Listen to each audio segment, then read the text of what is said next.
Jake Paul is a legendary philanderer on YouTube. Like, this guy has no morals or scruples. He'll try and sell you anything. If you remember, I've talked about him once before when he was selling the mystery boxes to his fan base, which, if you've ever paid attention to Jake Paul and Logan Paul's fan base, it's literally mostly kids, like predominantly children, for God's sakes. It's every day, bro.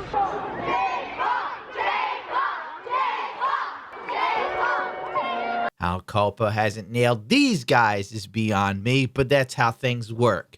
We're introducing new laws that are stringent and are going to fix things, but they won't affect rich people. Now, if you remember the mystery boxes fiasco, it was literally a site that would have you buy mystery boxes. It was like real life loot boxes for retards. I'm sorry, if you bought into the hype, you got something wrong with you.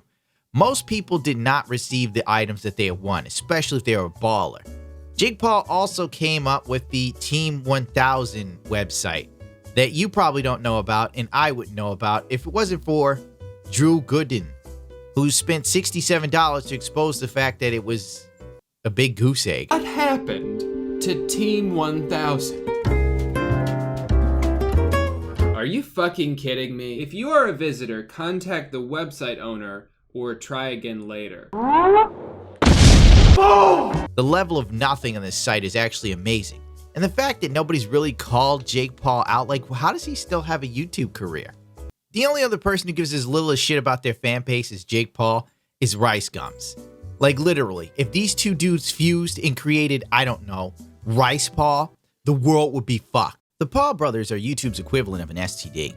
They're walking K-pop stands, except they stand themselves. Jake seems to be more obnoxious of the two brothers. You look at Jake and think, oh, Logan is well adjusted when he isn't filming dead bodies in a forest for views and causing international incidents or being racially insensitive on a level that even makes me cringe, and I'm a dirtbag. You want some fish?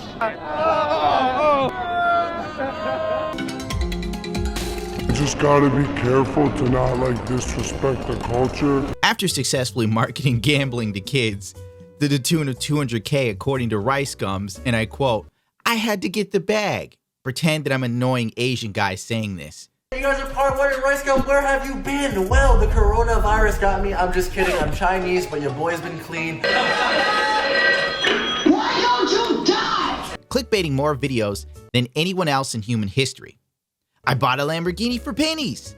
I'm handcuffed to my wife's dad for 24 hours. Jake Paul found time for another brilliant scam. I mean business venture. Team 1000. That's right. Team 10 times 10.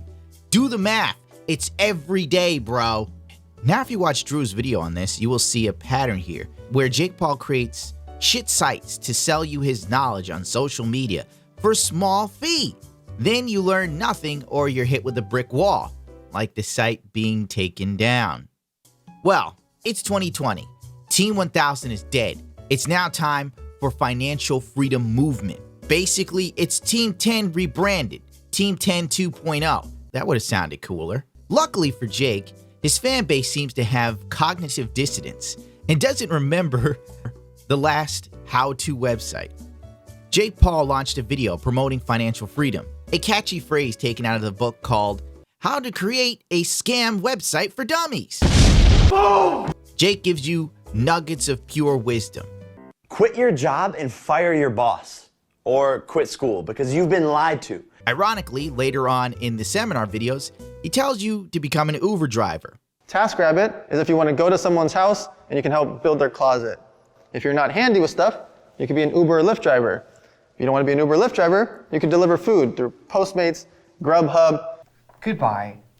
Patronizing. He tells you to do Postmates. Well, actually, he doesn't tell you. It's his little friend that looks like he's an asset from Unity. The guy is like, I don't know how a man is built so stick-like. But I guess it must be easy to find clothes. You could shop in the kids department. It's much cheaper. I'm not joking about this. At one point, they tell you you could clean pools. And they come up with this ridiculousness. If you get 20 people to have you clean their pools, where are you going to find 20 houses on one block to clean a pool? There's no logistics to this. It's like, whoa, quit your job with insurance, join Postmates. It's every day, bro. Among other great nuggets of advice that I honest to God cannot remember, really, all of these videos that involve Jake Paul always become about Jake Paul. It isn't so much as a how-to guide to make it in social media and become an influencer and earn a living. It's a bunch of drawn-out videos on how Jake Paul made it, on how Jake makes his money, on how Jake diversifies his income. In the first video, he tells you not to measure yourself by other success, advice I'm 100% sure other people have told you before. Jake Paul is no sage. The man can barely articulate his own thoughts. I found myself skipping around because it took him too damn long to answer a single question. They want to do movies. How did you decide that it was like comedy videos? We were just always like funny, and like that was just like how it started is naturally. I think those are like the best types of like businesses or things, or when you find yourself doing something naturally, that's like the best thing that you can pursue. And so naturally we were just like funny, making videos on camera, like being idiots. They win like a Rolls Royce. You're doing a bunch of Supreme stuff, you're doing iPhones, iPads, all sorts of good. And we partner with them because today I am going to spend thousands of dollars on mystery boxes and see what I get. If it wasn't for the people he had with him that could condense his ramblings into a coherent sentence that we could all understand, you'd be completely all at sea with Jake Paul's shit. Now, if you look at the Variety interview with him, you will see the man isn't the brightest bulb. He quit school and admitted to cheating on his online classes. Also in the interview, he says, "School sucks, start a YouTube channel. Terrible advice to give to the kids whose parents brought them to your dumb seminar that only 40 or so people showed up to, counting the parents. Imagine bringing your kid to see some idiot YouTuber dressed like he has Down syndrome, telling your kid that you love, but you know Sally isn't going to aspire to greater things. She's not going to cure the Wuhan flu. Sally can barely comb Barbie's hair." You paid this man to give your kid bad advice. On top of that, at one point in the video, if this is real, Jake Paul starts throwing $100 bills into the audience. Not counting the revenue, not counting the venue, not counting the money they spent on security, and not counting the money he shot into the damn crowd. There's a pretty good shot Jake Paul might have spent more money than he made for that seminar the entire day. This is not the person to take financial advice from. The difference between Jake Paul and DSP seems to be Jake Paul made it. How long before you see Jake Paul on Hollywood squares? Fat and out of shape, old and still dressed like Captain Crunch, saying it's every day, bro.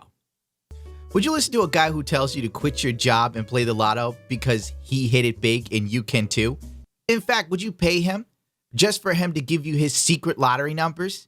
When I tell it to you like that, you sit there and go, "This is absolutely ridiculous. No, I wouldn't do that." And that's exactly what this is, in a nutshell. Big ups to Pascatory for giving me access to this Jake Paul cancer. I wasted a day of my life watching video after video. And I'd love to be able to really condense them or break down each video for you, but some of them are 40 minutes long. There's no way for me to cover most of the stupid stuff in it in one video and make it 10 minutes. It's impossible. Unless I were to watch all the videos and pick out the most egregious point of sheer stupidity. But honest to God, I don't really want to do that. I've seen enough of it, and I can tell you it's not worth your money. This is probably a huge waste. It's only good for a laugh, but the joke stops being funny after the first 2 or 3 videos. They tell you information you already know, advice you probably already have, and common sense answers to everyday life. And here's a little clip to end it all. I believe this is from Jake Paul saying this. A lot of people talk about this. It's fairly funny. This is how they cover their asses, just in case somebody gets mad and goes, "Well, I didn't become a social media star." As stipulated by law, we cannot and do not make any guarantees about your ability to get results or earn any money with our ideas, information, tools, or strategies. We don't know you, and besides, your results in life are up to you. Agreed? ? That means if you don't make it, don't blame Daddy Jake. You're a scrub. He's dabbing on those haters. We just want to help by giving great content, direction, and strategies. You should know that all products and services by our company are for educational, informational purposes only. All the parts where they really want you to understand it's not their fault if you screw up or don't get anywhere is in bold print. Notice that. Nothing on this page, any of our sites, or any of our content or curriculum is a promise or guarantee of results or future earnings, and we do not offer any legal, medical, tax, or other professional advice. Any financial numbers referenced here or on any of our sites are illustrative of concepts only that should not be considered average earnings, exact earnings, or promised or actual future performance. Oh yeah, one point I forgot to say. In the video, they're like sitting there going, oh, you could be an Uber driver and basically you make $80,000 a year. They're like, you're making $6,000, $7,000 a month or $12,000. If you're making that much money as an Uber driver, don't bother being a YouTuber. Even at my level, I don't make anywhere near that cash. Like, it's way more money. Which makes me wonder, like, why isn't everybody Uber drivering then? Like, for real. Dude, I didn't make that type of money working on a loading dock. Uber driving seems to be a gold mine. Whatever. Don't become an Uber driver because I said that they said these things. I don't want someone to email me later. I became an Uber driver. I'm not making $80K, you idiot. Kill yourself. You know, I'm out of here. Definitely out of here. My nose is stuffy as hell. I've been exposed to too much Jake Paul.